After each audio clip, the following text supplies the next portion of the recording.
थांबा ही रस्ता परांडा मुंशी रोड आहे पाण्यात पुले लहान पुले त्या पुलाची उंची वाढवण्याच्या करता किती गावांचा संबंध येतो 22-25 गाव आहे केमपासून केमच्या पलीकडनं माळव येत आहे केम कंदर गावाटी इकडनं माळव येतं दादा साडेसातशे भोगेवाडी आहे भोगेवाडी गवे रोकडे मीटर 32 गावाचा संपर्क आहे सूर्यकांत रावनी दिले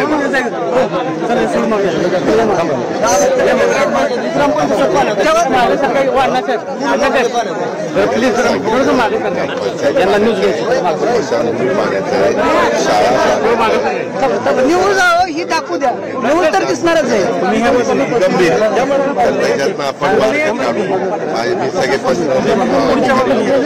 बरोबर आहे आपण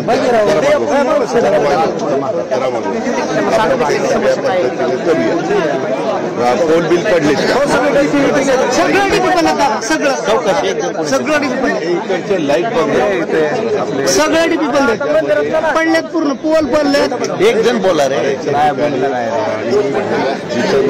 जवळ ट्रान्सफॉर्मर इथं पाणी शिरलं तिथं स्फोट झाला सोशल मीडियामध्ये आणि बऱ्याचशा ठिकाणी पोल सगळं आणि डीपी सगळं पडलेले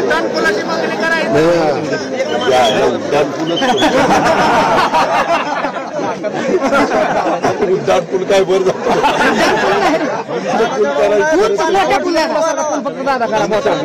उंच पूल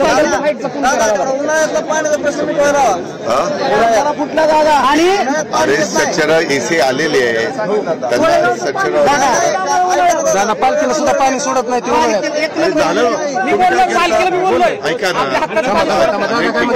तुम्ही तेच रिपीट करायला लागला मी त्याची नोंद घेतली ना बाबा असं काय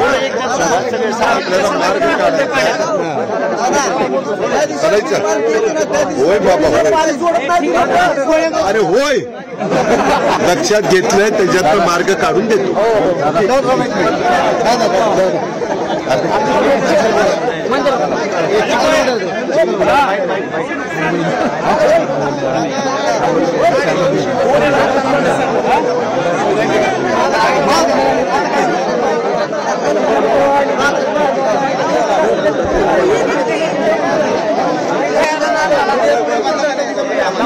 साईडला वाचा जरा या साईडला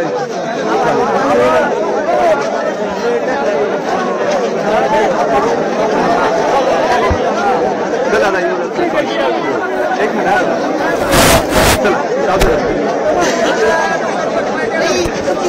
या अतिवृष्टीमुळं पाणी सोडल्यामुळं बरंच नुकसान झालेलं आहे तुमच्या पुलाची उंची वाढवल्याशिवाय इथे बरेचसे प्रश्न सुटत नाहीये ग्रामपंचायत पाण्यात आहे स्मशानभूमी पाण्यात आहे घरं लोकांची बरीच पाण्यात आहे ते सगळं पाहिलेलं आहे त्याचे पंचनामे करून त्यांना सुरक्षित ठिकाणी घरं आणि त्यांचं पुनर्वसन करण्याचं काम केलं जाईल पुलाच्या बद्दल पण इथं सगळे जे काही केटीव्ही तुमचे पाण्यात गेलेले त्याचे स्ट्रक्चर ऑडिट करायला सांगतो आणि त्याचं उंची वाढवतो साधारण किती पाणी सीना कोळेगाव धरणाचं सुटतं किती उंचीचा पूल करावा लागेल त्या पद्धतीनं प्लॅन इस्टिमेट करायला लावतो आणि रस्ते बिस्ते बरेच नुकसान झालंय त्यामध्ये पण लक्ष घालून तुम्हाला मार्ग काढून देतो धन्यवाद बाबा झाल्यावर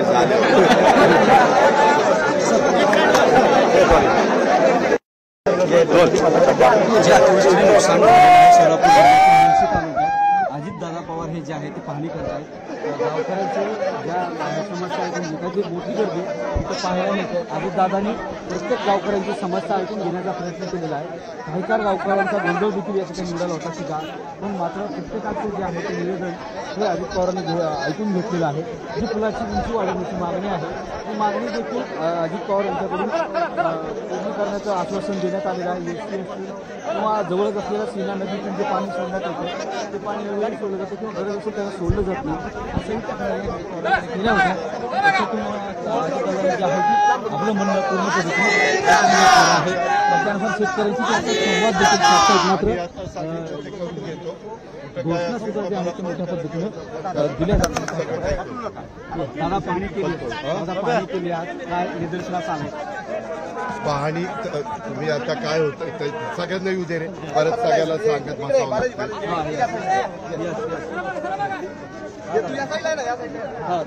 सगळे आलेत का? सगळे आलेत का? येऊ का? आता तुम्ही पण माझ्या बरोबर आहे. आज करमाळ्याचे आमदार नारायणराव पाटील, मी, उमेश पाटील आणि काही इतर सहकारी अधिकारी आम्ही सगळ्यांनी दौरा केला आहे. आतापर्यंत आम्ही करमाळा तालुक्यातली काही गावं आणि माढा तालुक्यातली काही गावं तुम्ही पण पाहिलंय, मी पण पाहिलंय, आम्ही सगळ्यांनीच पाहिलंय. त्याच्यात बरंच आत्ता सीना कोळेगाव धरणाचं जे पाणी सुटतंय त्याच्यातून पण पाण्याचं जास्त पाणी सोडल्यामुळं नदीच्या दोन्ही तीरावरच्या शेतकऱ्यांचं अतोनात नुकसान झालेलं आहे. बऱ्याच जणांची घरं, काही ठिकाणी ग्रामपंचायत कार्यालय, ह्या गावामध्ये आपलं शाळा, अशा अनेक पाण्यामध्ये गेलेलं आहे. लोकांचं नुकसान बरंच झालेलं आहे. लोक अतिशय घाबरून गेलेली आहेत. त्यांना असं वाटतं की बाबा आता हे आमचं परत पूर्ववत करून द्या, आम्हाला त्या पूर्ववत करून द्यावं लागेल. काही ठिकाणी केटीवेअरचं स्ट्रक्चर ऑडिट करावं लागेल, उंची पुलांची वाढवावी लागेल आणि जे पिकांचं नुकसान झालेलं आहे विशेषतः इथं उडीद, त्याच्यानंतर तुमचा कांदा, त्याच्यानंतर ऊस, त्याच्यानंतर तूर आणि मका अशी काही पिकं ह्या भागामध्ये आहेत. त्या पिकांचे पण जे पाण्यामध्ये असलेले पंचनामे करायला लावलेत. जिथं ओढ्या आणि नाले आणि नदी हे जे काही पाणी वाहून जाण्याच्या बाबी आहेत त्या सगळ्यामध्ये दोन्ही तीरावर पाणी न मावल्यामुळं पाण्याने वाट काढली आणि तिकडं जमीन वाहून गेली. मळशीची किंवा काही मळईची म्हणतात ती मोठ्या प्रमाणावर जमीन नदीच्या कडेची पाण्याचा जोरात प्रवाह असल्यामुळं वाहून गेलेली आहे.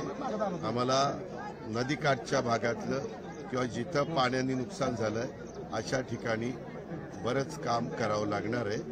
आज मुख्यमंत्री पण महाराष्ट्रात काही भागामध्ये दौरे करतायत. माझ्या माहितीप्रमाणे एकनाथराव पण करतायत, मी करतोय, बाकीच्या पण मंत्र्यांना सांगितलेलं आहे. आणि वेगवेगळ्या ठिकाणी लोक थांबवत आहेत, त्यांच्या अडचणी सांगतायत, निवेदनं देत आहेत, त्यांच्या मागण्या करतायत. त्या सगळ्या कशा आपल्याला मार्ग काढता येईल हा मार्ग आम्ही काढू. दादा ओल्या दुष्काळाची पण मागणी शेतकऱ्याकडून वेगवेगळ्या मागण्या आहेत ना, सरसकटची आहे, आणखीन वेगवेगळ्या आहे. त्याच्या संदर्भामध्ये अशी नैसर्गिक संकट वेगवेगळ्या काळात वेगवेगळ्या सरकारच्या वेळेस आलेली आहे. एक आम्ही ठरवलेलं आहे की कुठल्याही परिस्थितीत केंद्र सरकारची, राज्य सरकारची मदत घेऊन यांना पुन्हा कसं उभं करता येईल आणि पुन्हा अशा प्रकारची पुराची परिस्थिती आली तर त्यांना त्रास होणार नाही अशा ठिकाणी त्यांचं पुनर्वसन करा. दादा शेतकऱ्यांकडून एक मागणी होती की ऊसाचे काही ठिकाणी पंचनामे देखील होत नाही. हे त्यांनी हे झालं 2 दिवसापूर्वी 3 दिवसापूर्वी काल कॅबिनेट झाली, त्याच्यामध्ये ठरवलेलं आहे जी पिकं ह्या अतिवृष्टीमुळं, ह्या पुरामुळं आपल्या शेतकऱ्याची अडचणीत आलेली असतील त्याचे पंचनामे करायच्या सूचना दिलेल्या आहेत. आजचा दौरा झाल्यावर मी त्या कलेक्टरांशी पण परत बोलणार आहे, कारण माझा सोलापूर जिल्हा आणि धाराशिव जिल्हा हे 2 जिल्ह्यातले काही भाग मला करायचा आहे दिवसभरात आणि उद्या मी बीड आणि संभाजीनगर जिल्हा करणार आहे. त्याच्यामुळं ह्या प्रकारे निवेदन पण आलेली आहेत. बाकीचे पण काही माझे सहकारी अधिकारी बरोबर आहेत, आम्ही त्याच्यात मार्ग काढतो. निश्चितपणे कुणाला वाऱ्यावर सोडणार. तात्पुरता दिलासा म्हणून काही स्वरूपात तात्पुरता दिलासा म्हणून ज्यांचं फारच सगळं भिजून गेलेलं आहे त्यांना धान्य द्यायला सांगितलेलं आहे. ज्यांना काहीच राहिलं नाही त्यांचं दुसरीकडे आपण स्थलांतर केलेलं आहे. त्यांना जेवण, त्यांना नाश्ता, चहा, पाणी.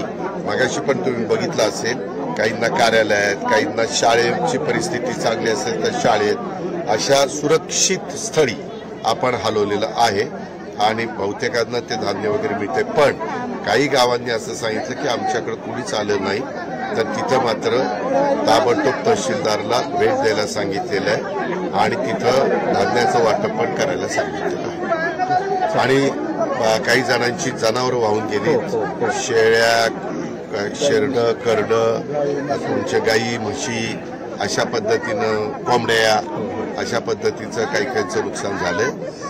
काहींनी शिफ्ट केलंय, परंतु ज्यांचं नुकसान झालंय ते मध्ये आपण आमच्या पशुसंवर्धन डिपार्टमेंटच्या वतीनं आपण त्यांना नोंद केलेली आहे. त्या पद्धतीनं त्या टॅगिंग कानाला वगैरे असं केलेलं आहे. त्याच्यातनं माझं एवढंच म्हणणं आहे की ज्याचं नुकसान झालंय त्याला मदत झाली पाहिजे. फक्त त्याच्यातनं कुठल्या गैरफायदा कोणी घेऊ नये. धन्यवाद.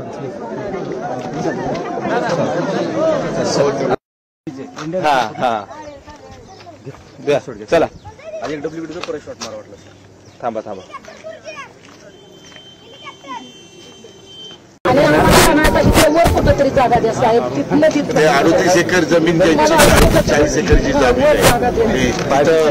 उंचवटा नाही लवणातच आहे. पाणी आलं की लावणातच जाते, तिथंच जाते पाणी. दादा तेवढं माझं करा. हात जोडून सांगतो पूरग्रस्त आहे त्यांना. दादा दादा आपण अंदाजानं दिलं नाही दादा. आणि काय प्रशासनानं नाही पोचलं नाही.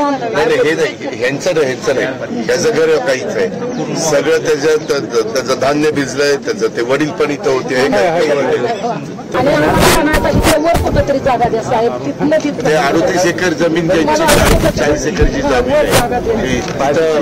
उंचवटा नाही लवणातच आहे. पाणी आलं की लावणातच जाते, तिथंच जाते पाणी. दादा तेवढं माझं करा. हात जोडून सांगतो पूरग्रस्त आहे त्यांना. दादा दादा आपण अंदाजानं दिलं नाही दादा. आणि काय प्रशासनानं नाही पोचलं नाही. हे नाही ह्यांचं नाही ह्याचं घर काहीच आहे. सगळं त्याचं धान्य भिजलंय. त्याचं ते वडील पण इथं होते.